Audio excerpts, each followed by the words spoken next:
적극적인 부모 역할 AP Now 8번째 시간으로 분노 다스리기입니다. 에, 우리가 지난 시간에 자녀의 그릇된 행동을 이해하고 교정하기에 있어서 네 가지 아동의 목적에 대해서 살펴봤습니다. 접촉과 소속감의 욕구가 있고 부정적인 접근 방식으로 부당한 관심 끌기를 하는데 부모가 관심을 보여주므로 부당한 관심 끌기에 부치게 된다고 그랬습니다. 교정하는 방법은 정중한 요청과 논리적인 결과 부여하기입니다. 두 번째로 힘의 욕구가 있는데 자녀들은 힘의 욕구가 채워지지 않을 때 부정적인 접근 방식으로 반항을 하게 됩니다. 그럴 때 부모가 맞서 싸우게 되면 부정적인 접근 방식인 반항을 부치게 되죠. 이럴 때는 선택권과 논리적인 결과를 제공한다고 그랬습니다.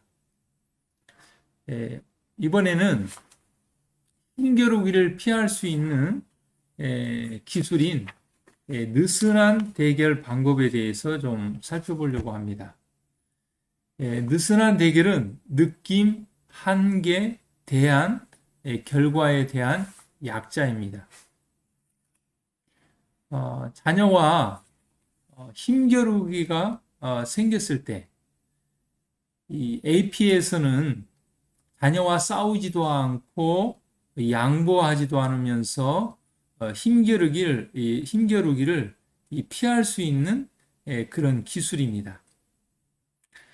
그래서 예를 들자면 9살짜리 아이가 잠자리에 들어가기를 싫어하면서 이 핑계 저 핑계를 댈 때 부모가 화가 나죠. 그래서 부모가 이 아들에게 화를 내고 소리치게 되면은 그것은 오히려 그 힘겨루기를 강화시키게 되는 것입니다. 자, 이럴 때 어떻게 하면 좋을까요? 그때 필요한 것이 느슨한 대결입니다. 이 기술을 잘 알고 활용한다면 이 화를 낼 필요가 없습니다. 첫 번째, 부모의 느낌과 감정을 우리 자녀에게 표현하는 것입니다. 재원아, 난 내가 밤늦게까지 잠을 자지 않는다고 야단치려는 것이 아니야. 나도 옛날엔 일찍 잠자는 걸 좋아하지 않았거든. 내가 일찍 잠을 자면 뭔가를 놓친다는 기분이 들 거야. 이렇게 자녀의 그 느낌과 감정을 이렇게 공감해 주는 것입니다. 그렇게 함으로 인해서 자녀는 공감 능력을 길러주게 되는 것입니다. 힘겨루기를 피할 수 있는 첫 번째 방법은 자녀의 감정과 느낌을 알아주고 공감해 주는 것입니다. 두 번째는 한계입니다. 한계. AP에서는 싸우지도 않지만 또 양보하지도 않습니다. 전제형 부모는 싸웁니다. 심부름꾼형 부모는 양보합니다. 적극적인 부모는 싸우지도 않고 양보하지도 않습니다. 그래서 두 번째 단계에서는 자녀에게 한계점을 알려주고 그 한계에 대한 정당한 이유를 설명해 주는 것입니다. 그렇지만 우리 모두는 건강을 유지하고 다음날 일을 잘하기 위해서 제때에 잠을 자야 한단다. 그래서 너는 피곤하여 지쳐 떨어질 때까지 잠을 자지 않고 있을 수는 없단다. 하고 이 한계에 대해서, 제한에 대해서 이야기해 주는 것입니다. 다음날 일어나서 할 일이 있고 건강을 유지하기 위해서 제때 잠을 자야 된다는 이 한계를 우리의 자녀들에게 이야기해 주는 것이죠. 그때 우리의 자녀들은 보통 그렇게 얘기하죠. 그래도 지금 자고 싶지 않아요. 너무 빨라요. 자, 자녀의 그 감정을 알아주고 그것에 반응해주는 이 느낌 단계, 그 다음에 제한과 한계를 이야기하고 세 번째는 대안을 찾는 것입니다. 대안. 그래서 적극적인 부모는 대안과 규칙을 정할 때에 부모와 자녀가 서로 같이 참여하여 대화를 통하여 대안을 만들어내는 것입니다. 그래? 그렇다면 한 가지 방법이 있구나. 30분을 더 허락할 테니까 30분간은 내가 조용하게 쉬는 시간으로 사용해라. 침대에서 책을 읽으면서 말이지. 이렇게 부모가 어떤 그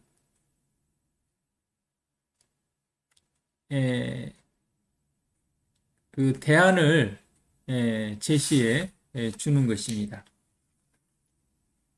그래서 우리가 힘겨루기를 피하기 위해서 수용 가능한 대안을 이렇게 해주는 것입니다. 자녀가 30분 늦게 잔다고 해서 뭐 어떤 큰 문제가 일어나는 것은 아닙니다. 그래서 적당한 그 한계 안에서 자녀와 서로 협상함으로써 부모가 설정해 놓은 한계점을 아이들이 기분 좋게 이렇게 받아들일 수 있도록 하는 것입니다. 그 다음에 마지막 네 번째로 논리적인 결과를 부여하는 것입니다. 우리는 화를 낼 필요가 없습니다. 이 느슨한 대기를 사용한다면요. 자녀가 이렇게 이야기합니다. 만화책을 읽어도 되나요? 아니면 교과서를 보아야 하나요? 만화책을 읽어도 된단다. 그러나 조건이 있어. 내일 내가 피곤해하거나 아침에 제 시간에 일어나지 못하거나 또는 30분이 지나도 잠을 안 자고 있으면 내일 밤부터는 만화책이고 뭐고 없이 너는 제 시간에 잠을 자야 한다. 알겠니? 자녀와 부모가 정한 그 대안과 규칙에 대하여 지켜지지 않을 때는 거기에 따르는 논리성이 있는 논리적인 결과를 부여하고 그것을 경험하게 하는 것입니다. 화낼 필요가 없는 것이죠. 우리에게는 논리적인 결과를 부여함으로 아이에게 그 선택한 것에 대한 결과를 경험하도록 함으로 책임감을 기를 수가 있는 것입니다. 느슨한 대결, 느낌, 한계, 대안, 결과 꼭 한번 실행해 보기를 바랍니다. 그 다음에 세 번째 자녀의 행동 목적은 이 보호하기의 욕구입니다. 보호하기의 욕구. 그래서 자녀는 자기 자신을 보호하기 위해서 안가품을 합니다. 복수를 하는 것이죠. 특별히 형제 간에 싸움이 있었을 때 동생 편을 든다든지 부모가 형 편을 들게 되면 나중에 부모가 없을 때 그 자녀를 공격한다든지 아니면 부모의 마음을 상하게 하는 그런 안가품적인 그런 말을 하게 됩니다. 그럴 때 부모가 또 처벌을 하게 함으로 인해서 아이에게 상처를 주게 됩니다. 그래서 이 보호의 욕구에 대한 부정적인 접근 방법인 안가품에 대해서 부모의 적절한 교정 방법은 동등하게 대하는 것입니다. 형제 간의 다툼이 있을 때 절대 누구의 편을 들지 않고 중간 입장에서 형제를 동등하게 대하는 것입니다. 그리고 나중에 가족 모임을 통해서 양쪽의 입장을 들어보고 중재함으로 이 보호의 욕구를 충족시킬 수가 있습니다. 그 다음에 네 번째 행동 목적은요, 물러서기의 욕구가 있습니다. 그래서 적당한 물러서기, 적당한 회피가 필요한데 그것이 긍정적으로 채워지지 않을 때 자녀는 과도한 회피를 하게 됩니다.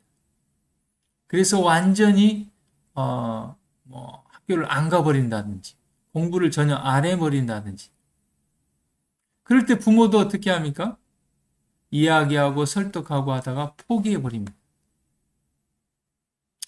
물러서기의 욕구를 교정해 주기 위해서는 문제 해결을 위해 적극적인 의사소통의 기법을 사용하고 격려하는 것입니다. 격려하고 또 격려하고 또 격려하는 것입니다.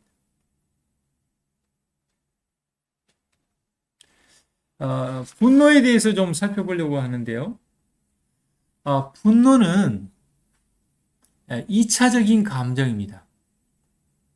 분노를 일으키는 1차적인 감정은 이 그림에 있는 것처럼 수면 아래에 있습니다. 증오, 무안, 두려움, 당황, 좌절, 슬픔, 상처. 이 1차적인 감정이 2차적인 감정인 분노를 낳게 합니다. 저 같은 경우에도 주로 1차적인 감정인 두려움으로부터 2차 감정인 분노가 일어날 때가 참 많았습니다. 특별히 자녀의 그릇된 행동 속에 저의 어떤 단점이나 이런 모난 모습들이 자녀를 통하여 투영되었을 때 저에게는 만약에 이 아이가 자라서 사회에 나가서 저렇게 한다면 정말 사회에 적응할 수 있을까? 좋은 대접을 받을 수 있을까? 그런 두려움이 자녀에게 분노를 쏟아냈던 경우들이 참 많았습니다. 그래서 분노를 해결하기 이전에 분노를 낳았던 그 1차적인 감정, 증오와 두려움, 무안, 당황, 좌절, 슬픔, 상처, 이 문제를 먼저 해결해야 된다는 것이죠. 자, 분노를 다스리기, 분노를 다루는 방법에 대해서 좀 살펴볼까 합니다. 우리가 분노하지 않고 화를 내지 않는 사람은 없습니다. 그것을 긍정적으로 사용하는 방법에 대해서 살펴볼까 합니다. 첫 번째, 분노를 일으키는 상황을 변화시키기 위해서 행동하는 것입니다. 어떤 자녀와 혹은 배우자와 힘겨루기에 놓여서 분노가 일어나려고 할 때, 그때 여러분, 그 상황을 피하는 것입니다. 밖으로 나간다든지, 심호흡을 한다든지, 그 상황을 변화시키기 위한 노력을 한다는 것이죠. 속으로 열을 세본다든지. 그래서 그 자리에 계속 있으면 분노가 계속 솟구쳐 올라갑니다.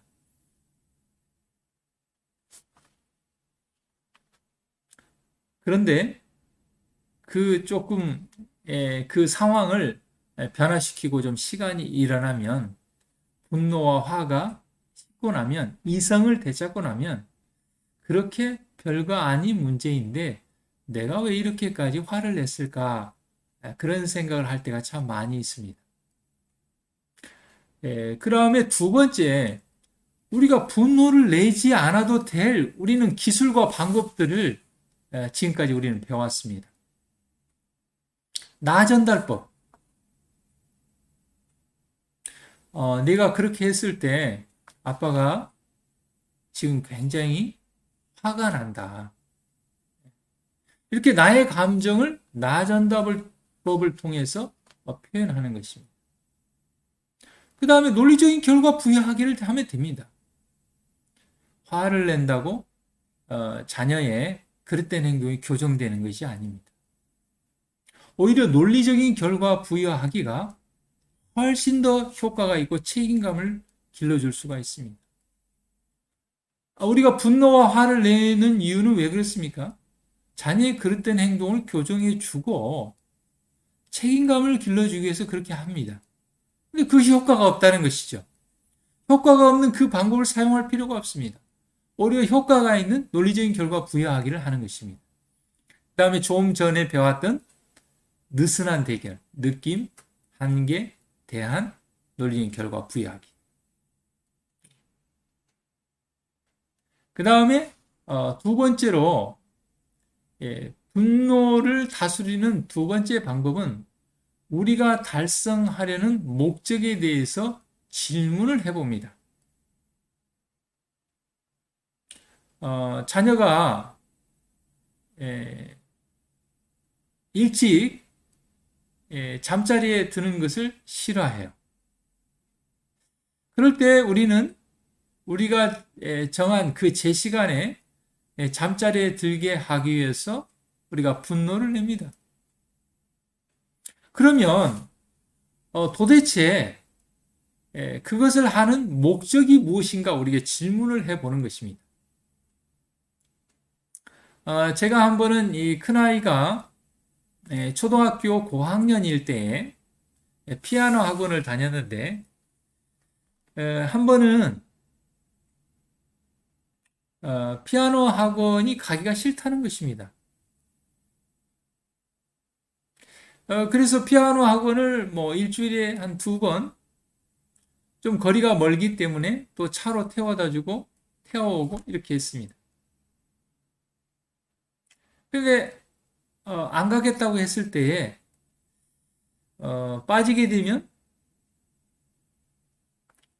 학원비도 아깝고 또 지금 이제 내가 밖에 나갈 일 있을 때 이렇게 태워주면 좋은데 나중에 다른 시간에 가게 되면 또 일부러 나가야 되고 그래서 제 마음에 분노와 화가 올라왔습니다. 저는 이 부분을 생각하면서 한번 물어봤습니다. 제 자신에게. 왜 피아노를 아이에게 가르치려고 할까? 왜 피아노를 배우게 하려고 할까? 이유는 무엇입니까? 자녀가 피아노를 배워서 반주도 하고 노래도 하고 그러면서 행복하고 봉사하도록 하기 위해서 한 것입니다. 자녀의 행복을 위해서 그렇게 한 것이죠. 그런데 지금 자녀가 행복하지 않다면 우리가 다시 한번 생각해 봐야 되는 것이죠. 뭘 위해서 우리가 자녀에게 어떠한 사항을 요구하고 있는지. 그래서 우리가 우리의 목적 수준을 줄이는 것입니다. 대부분 우리가 화를 내고 분노를 내는 이유는 우리의 기대와 그 목적의 수준, 기대치가 높기 때문에 그렇습니다. 그런데 자녀는 그것을 따라가지 못할 때 우리가 분노하고 화를 냅니다. 우리가 기대치를 낮추면 됩니다. 아이는 80을 하는데 우리가 90을 요구하면 분노하게 되어 있습니다. 그럼 우리가 기대치를 80으로 내리면 분노하지 않아도 되는 것입니다. 그 다음에 세 번째, 자녀와 부모 모두가 중요하다고 생각되는 활동을 합니다.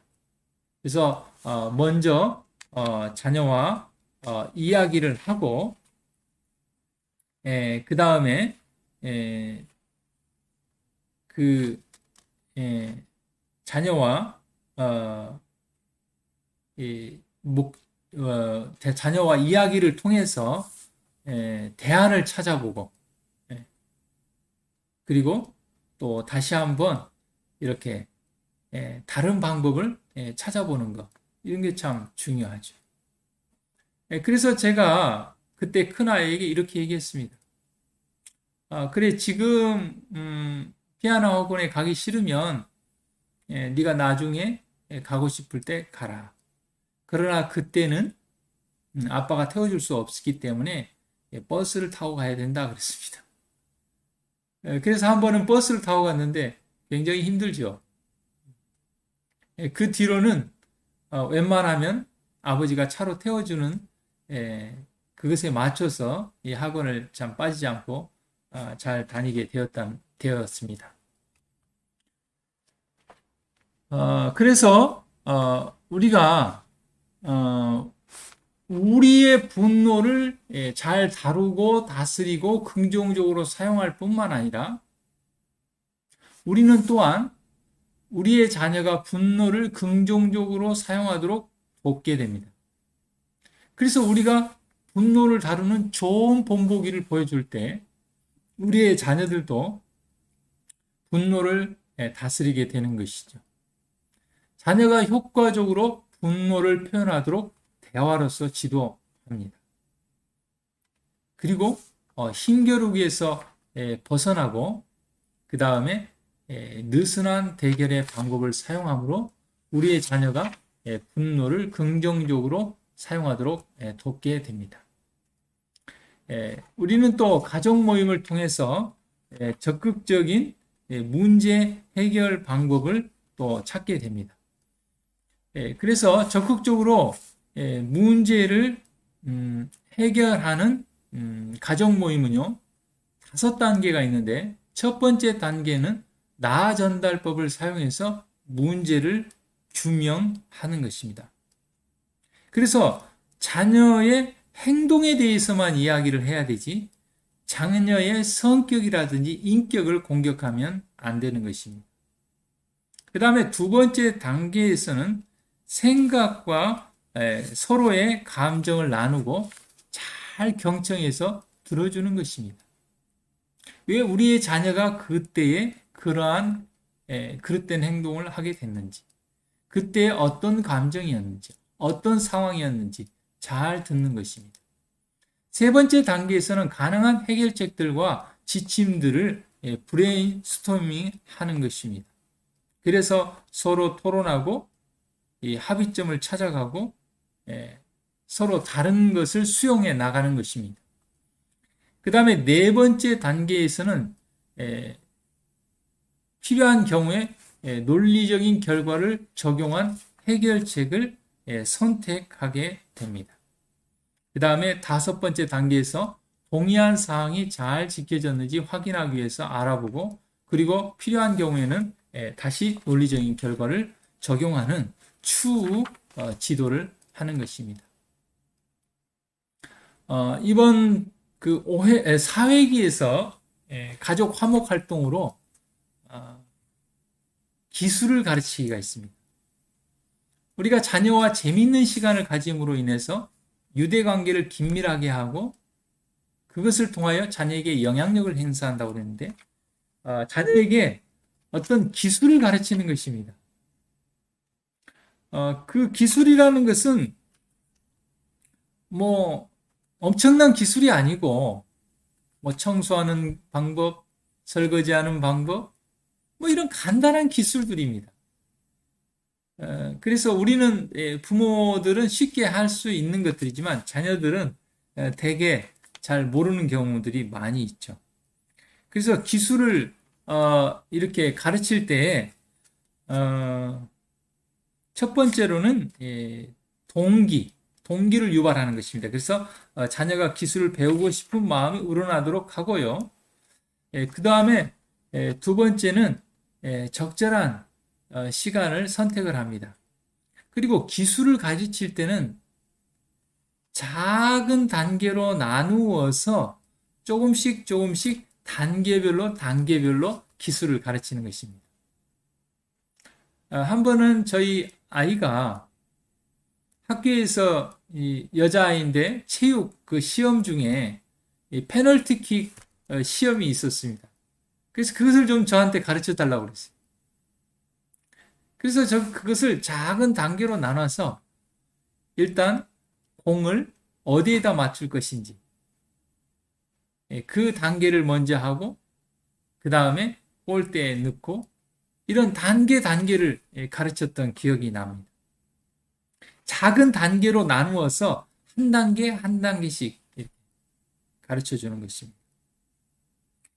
그 다음에 네 번째로는 시범을 보여주는 것입니다. 그 다음에 다섯 번째는 자녀가 시도해 보도록 하는 것입니다. 그 다음에 여섯 번째는 격려하고 격려하는 것입니다.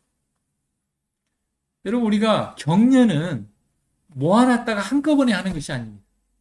그 단계마다 격려하는 것이 중요합니다. 그 다음에 함께 작업을 하고 함께 노는 그런 시간을 갖는 것입니다. 이번 여덟 번째 시간에는 이 분노 다루기에 살펴봤고, 특별히 느슨한 대결 방법 여러분 꼭 사용해 보시기를 바랍니다. 다음 시간에는 용기와 품성과 자기 존중감 길러주기에 대해 살펴보겠습니다. 오늘 강의를 통해서 배운 것이 있다면 한 가지씩 좀 댓글을 달아주시면 더 큰 힘이 되겠습니다.